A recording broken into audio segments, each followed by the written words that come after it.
बिस्मिल्लाहिर्रहमानिर्रहीम। अस्सलाम वालेकुम अज़ीज़ तलबा, मेरा नाम रियाज़ हुसैन बितासी है। मैं आपका उर्दू का उस्ताद हूँ।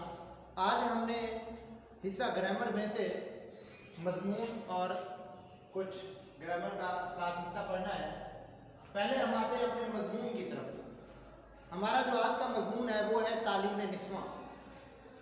तालीम निस्वां का मतलब है औरतों की तालीम। जैसा कि हम देखते हैं कि इस्लाम हमें इल्म हासिल करने की तरगीब देता है, और इस्लाम ने जब इल्म हासिल करने की तरगीब दी है तो उसने मर्द और औरत का फ़र्क नहीं रखा, बल्कि ये कहा तालबुल इल्म फ़रीज़तुन अला कुल्लि मुस्लिम है कि इल्म की तलब हर मुसलमान मर्द औरत पर फ़र्ज़ है। मैंने कुछ अहम पॉइंट लिखे, यहाँ पे कुछ अहम नुकात लिखे हैं, इनको ज़रा गौर से देखना है। इसकी मदद से आपने अपना मज़मून मुकम्मल करना है। तालीम निस्वां, इससे मुराद है औरतों की तालीम। औरत और मर्द इंसानी गाड़ी के दो पहिए हैं, दोनों में यकसानियत और बराबरी का होना लाजमी है। दोनों एक ही गाड़ी के पहिए हैं, दोनों में यकसानियत, इक्वलिटी और बराबरी का होना लाजमी है। इस्लाम ने हतमी फैसला कर दिया। क्या फैसला है कि इल्म हासिल करो, ख्वाह तुम्हें चीन ही क्यों न जाना पड़े। अब इल्म हासिल करो, इसमें हजूर पाक सल्लल्लाहु अलैहि वसल्लम ने तहसील इल्म की ताकीद में फरमाया। आप सल्लल्लाहु अलैहि वसल्लम की एक और हदीस, जो शख्स इल्म हासिल करने की कोशिश में फौत हो जाए वो शहीद है। इसी तरह हम देखते हैं कि पढ़ी लिखी और जाहिल औरत में क्या फ़र्क है। दोनों में बहुत फ़र्क है। एक पढ़ी लिखी औरत मामलात को जिस तरह सुलझा सकती है, जिस तरह संवार सकती है, जिस तरह घर के माहौल को बना सकती है, उस तरह अनपढ़ और जाहिल औरत घर के माहौल को नहीं संवार सकती, नहीं बना सकती। पढ़ी लिखी माँ अगर गरीब भी हो तो वो अमीर बन जाती है। वो मोहल्ले के बच्चों को पढ़ा कर अपने घर का गुजर बसर कर लेती है। अनपढ़ किसी काम की नहीं। इल्म औरत का बेहतरीन ज़ेवर। देखने में ये आया है कि हमारे माशरे में बहुत सारे लोग जब अपनी बेटियों की शादियां करते हैं तो जहेज़ में बेहतरीन और उम्दा से उम्दा ज़ेवरात देने की कोशिश करते हैं। सबसे बेहतरीन ज़ेवर इल्म है। जिस शख्स ने अपने बच्चों को, अपनी बेटी को ख़ुसूसन इल्म की दौलत अता की या इल्म का ज़ेवर दिया, शायद उससे बेहतरीन ज़ेवर और कोई हो ही नहीं सकता। देखिए, सोना चांदी एक ख़ास मुद्दत के बाद घिस जाती हैं, कीमत में उतार चढ़ाव है जनाब।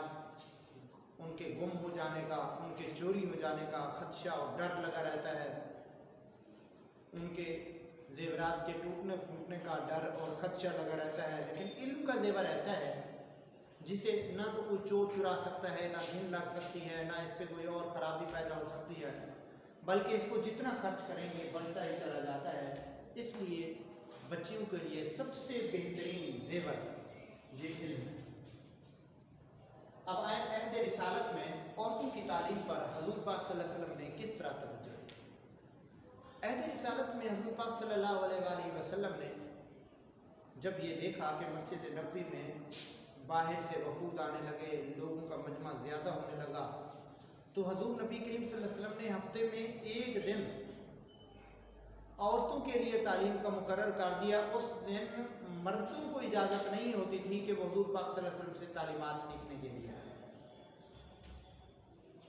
औरतें उस दिन हजूर पाक सल्लल्लाहु अलैहि वसल्लम के घर पर जमा होती। आप सल्लल्लाहु अलैहि वसल्लम उस दिन मस्जिद नबवी में सिर्फ नमाजों के औकात में तशरीफ़ ले जाते और ज़्यादा वक्त आप घर में रहते ताकि घर में आने वाली ख़वातीन को मसाइल से आगाह करते रहते। ان کے مسائل سنتے، پھر ان کا حل بتاتے۔ اسی طرح امہات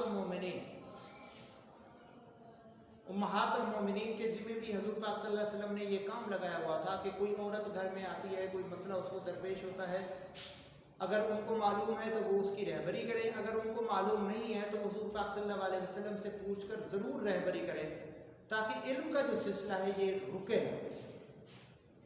اسی طرح آج کل کے دور میں ہم دیکھیں عورتوں کے لیے موضوع پیشے کون سے ہیں۔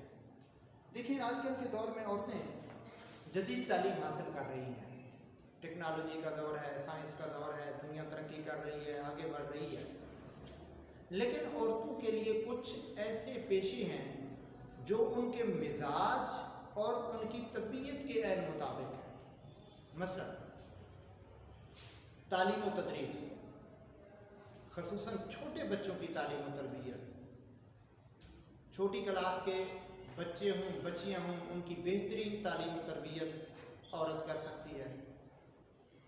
اسی طرح یہ دیکھنے میں آیا ہے کہ عورت میں ہمدردی کا جذبہ مرد کی نسبت کچھ زیادہ ہے، اس لیے وہ ڈاکٹر بن کر، نرس بن کر مریضوں کی تیمارداری کر سکتی ہے، ان کی خدمت کر سکتی ہے۔ تو دوسرا ان کے لیے موضوع پیشہ جو ہے نا وہ طب ہے، ڈاکٹری ہے، نرسنگ ہے، اس طرح۔ اور اس کے ساتھ ساتھ عورتوں کو چاہیے کہ وہ عورتوں کے مسائل پر توجہ دیں، وہ ان کے مسائل کو حل کرنے کی کوشش کریں۔ نیپولین کا قول وہ زبردست قول ہے، وہ کہتا ہے کہ آپ مجھے اچھی مائیں دو، میں آپ کو اچھی قوم دوں گا۔ یعنی ایک مرد کی تعلیم ایک فرد کی تعلیم ہے، ایک عورت کی تعلیم پورے معاشرے اور پوری قوم کی تعلیم ہے۔ تعلیم عورتوں کی ضروری تو ہے، مگر خاتون خانہ ہوں وہ صبا کی پرینہ ہوں۔ عورتوں کی تعلیم کا مقصد یہ نہیں ہے کہ وہ فیکٹریوں میں، وہ بینکوں میں ادھر ادھر کام کریں، ان کی تعلیم کا مقصد معاشرے کو بہترین تعلیمی ماحول مہیا کرنا ہے۔ تو عزیز طلبہ، مجھے امید ہے کہ ان نکات کی روشنی میں آپ ایک بہترین مضمون تیار کرنے کے قابل ہو جائیں گے۔ اب آتے ہیں ہم گرامر کے حصے کی طرف۔ آج ہمارے پاس گرامر کا جو حصہ ہے وہ ہے استعارہ کی تعریف اور ارکان استعارہ لکھی، یہ ہمارا ہوم ورک ہے۔ اس کے ساتھ ہی ہم مجاز المرسل کی تعریف بھی پڑھیں گے۔